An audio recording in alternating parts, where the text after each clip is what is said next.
Hey everyone, and welcome to The Explainer.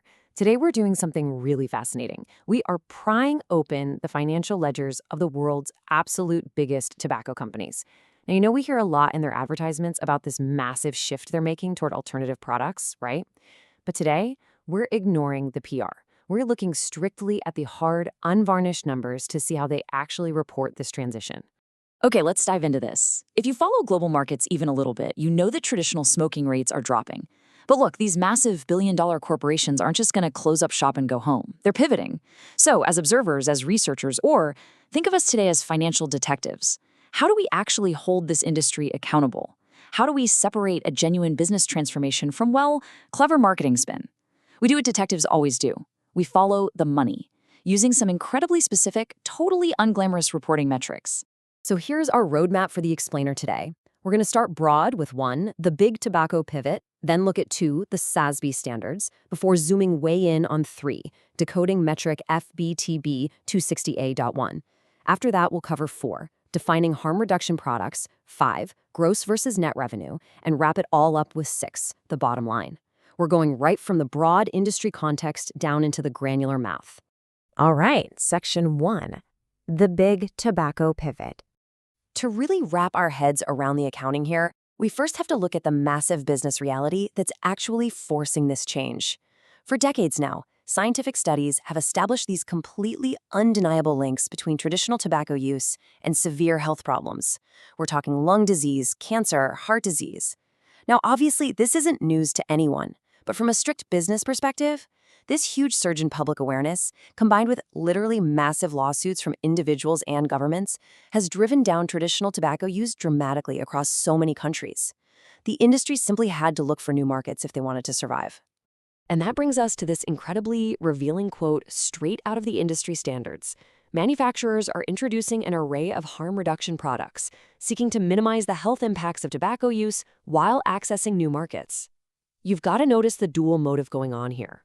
On one hand, there's the stated public health goal of minimizing health impacts, but existing perfectly side by side with that is the absolute essential corporate goal of accessing brand new revenue streams.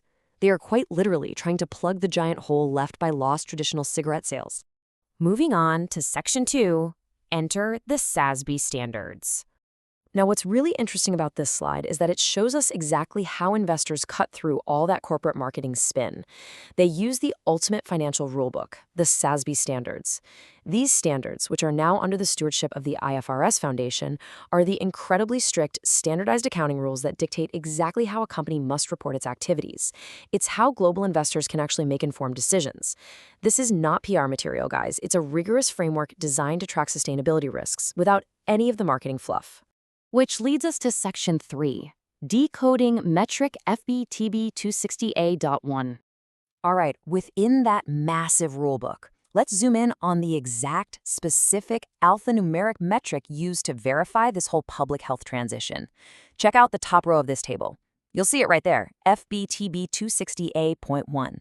Under the topic of public health, this standard demands hard, quantitative data on revenue. It doesn't ask for a nice narrative essay about how much a company cares about health.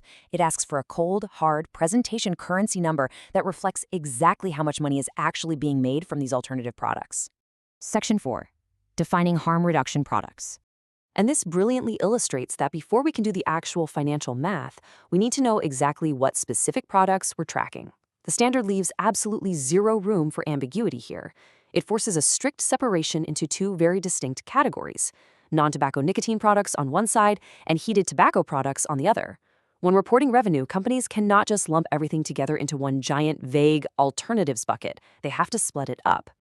Let's unpack that first category. Non-tobacco nicotine products are defined as products that deliver nicotine to users, but do not contain actual tobacco. Now, what's super fascinating here is what actually falls into this bucket. Sure, it includes recreational products like electronic cigarettes and your everyday vaporizers, but surprisingly, it also lumps in pharmaceutical nicotine replacement therapies. Think of your standard quit-smoking gums, lozenges, or patches. Basically, if it has nicotine but absolutely no tobacco leaf, it lives in this category. Now, contrast that with our second category, heated tobacco products. These are defined as non-combustible tobacco products that deliver nicotine to users through a heating device. Making this distinction is absolutely vital. Why? Because these products still contain actual, physical tobacco. The difference is, instead of lighting it on fire and combusting it, a specialized device just heats the tobacco to release the nicotine. Since the underlying material is fundamentally different, the revenue has to be tracked completely separately. All right, let's get into the math. Section 5, gross versus net revenue. Now that we know exactly what products we're dealing with, let's slow the pace down for a second and look at the actual accounting math the metric requires. The standard forces companies to run a very specific calculation. Step 1, take the total sales revenue of those specific product categories we just went over. Step 2 requires them to report the gross revenue, which basically means including all the taxes. But step 3 is the real kicker. They must do the math to subtract any corresponding jurisdictional excise taxes so they can report the net revenue. So the crucial point is comparing these two numbers side by side because the standard demands both, and it is incredibly revealing. Gross revenue is your total sales revenue including excise and sales taxes, but revenue net of excise taxes strips out that jurisdictional excise tax. You might be wondering, why on earth does the standard demand both numbers? Well, it's because tobacco products are some of the most heavily taxed items on the entire planet, and those rates vary wildly from country to country. In some places, the taxes are literally massive, so a huge chunk of a company's gross revenue might actually just be tax money passing right through the company's hands and straight to the government. Let's move to and see how this builds into Section 6, the bottom line. So why does all this granular, super specific accounting actually matter to us? Well, here is the bottom line. By forcing companies to report their revenue net of excise taxes, the SASB standard completely strips out jurisdictional tax inflation. It literally stops companies from making it look like they're selling a massive volume of alternative products just because some specific country slapped a huge tax on them.